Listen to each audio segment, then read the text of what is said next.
롯데 자이언츠의 몸값 50억 노진혁이 결국 스프링 캠프 명단 합류에 실패를 했는데요. 노진혁은 2022 시즌을 위하여 FA를 통해 50억이라는 큰 몸값으로 롯데로 이적한 선수이죠. 팬들로부터 일종의 먹튀로 인식이 되었고 김태형 감독에게도 눈도장을 찍지를 못했습니다. 결국 2025 시즌을 앞두고 대대적인 변화를 예고하는 첫 번째 단추가 되었는데요.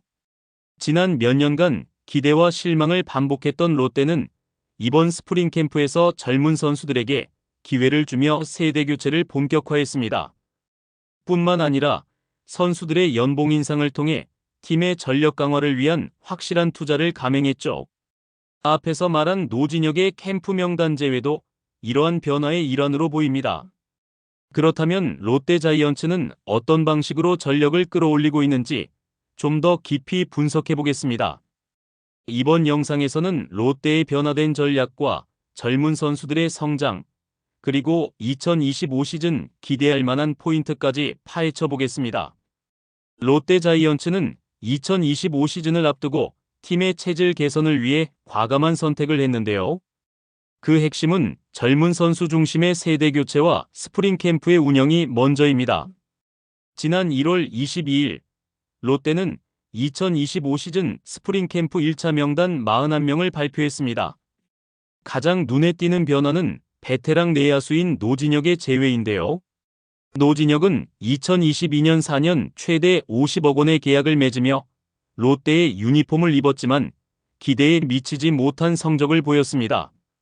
특히 2024 시즌 타율 2할 1푼 9리와 8개의 실책을 기록하며 수비 불안과 타격 부진을 동시에 노출했죠.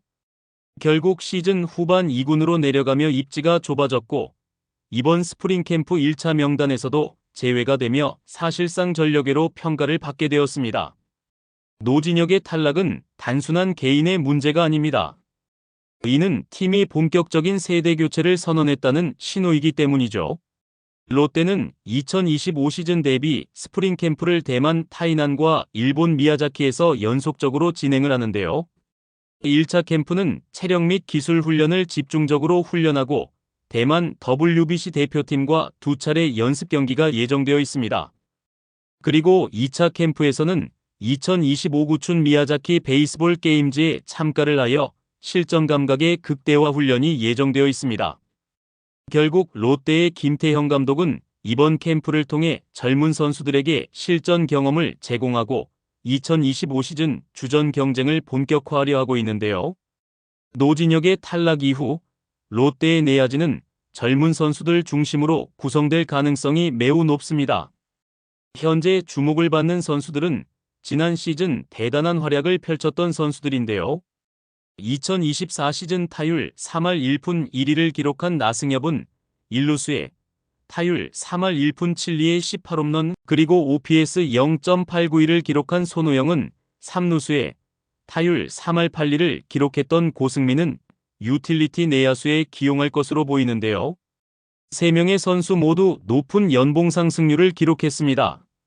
나승엽은 4천만 원에서 1억 2천만 원으로 200% 인상을, 손호영은 트레이드를 통해 롯데로 이적해왔지만 4,500만 원 수준이 1억 2,500만 원을 기록해 177.8%의 인상을 보였고, 고승민은 8천만 원에서 1억 8,500만 원으로 131.3%의 인상률을 기록했죠. 대부분 지난 시즌보다 2025 시즌을 위하여 배려해준 모습이 보이는데요. 내야진에서도 젊은 선수들 중심으로 재편하고 있고 연봉 인상을 통해 이들의 활약을 인정하고 있습니다. 또한 외야수에서는 황성빈과 윤동희도 주목받고 있는데요.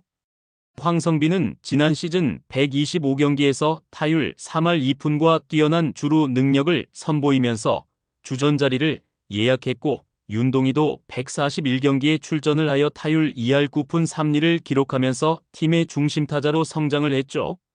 이들의 연봉도 황성빈은 7,600만 원에서 1억 5,500만 원으로 103.9%의 인상을, 윤동희는 9천만 원에서 2억 원으로 122.2%의 인상을 보이면서 지난 시즌 커리어 하이를 찍었던 대부분의 젊은 선수들에게 획기적인 연봉 인상을 부여했죠. 이는 젊은 선수들의 급성장뿐만 아니라 주전 경쟁에서 강한 인상을 남기며 팀 내 입지를 확고히 했다는 것을 의미하는데요. 김태형 감독이 말하는 완전히 바뀐 롯데 자이언츠, 즉 세대 교체가 성공적으로 진행되고 있음을 보여주는 것이죠. 팀의 주장을 맡고 있는 전준우도 캠프에서 젊은 선수들에게 멘토 역할을 수행하며 팀을 이끌 전망인데요. 전준우는 좋은 팀들과의 연습 경기가 선수단에 큰 동기부여가 된다며 캠프 훈련의 중요성을 강조했습니다. 결국 전준우, 자신의 성적이 우선이겠지만 신예 선수들의 멘토로서 팀의 전력을 끌어올리는 역할도 맡고 있음을 이야기하죠. 또한 롯데 자이언츠는 내년 시즌 5강에 들기 위하여 많은 노력을 기울였는데요. 일단 지난 시즌 활약을 펼친 반즈와 레이에스를 잔류시키는데 성공을 했습니다. 그나마 괜찮았던 윌커슨도 잔류를 시킬 줄 알았지만 터커로 변화를 주고 새로운 외인 투수를 영입하는 도전을 했죠. 지난 11월 22일 두산 베어스와 3대2 트레이드를 성사시키면서 불펜 정철원과 유격수 전민재를 영입하여 약점으로 지적되었던 포지션을 보강했습니다. 정철원은 2022 시즌 두산의 핵심 불펜으로 활약했고 평균 구속 150km의 빠른 공을 구사하는 우원 투수입니다. 2023 시즌 이후 부상과 부진으로 인하여 성적이 하락했지만 김태형 감독은 그의 잠재력을 높이 평가하여 영입을 결정했습니다. 전민재 또한 2024 시즌 두산에서 유격수로 가장 많은 경기에 출전을 한 선수로 안정적인 수비와 주루 능력을 갖춘 내야수인데요. 롯데는 이들의 영입으로 외야수 김민석과 추재현 그리고 투수 최우인을 두산으로 보냈지만 팀 내 중복 자원을 효율적으로 정리했다는 평가를 내리고 있죠.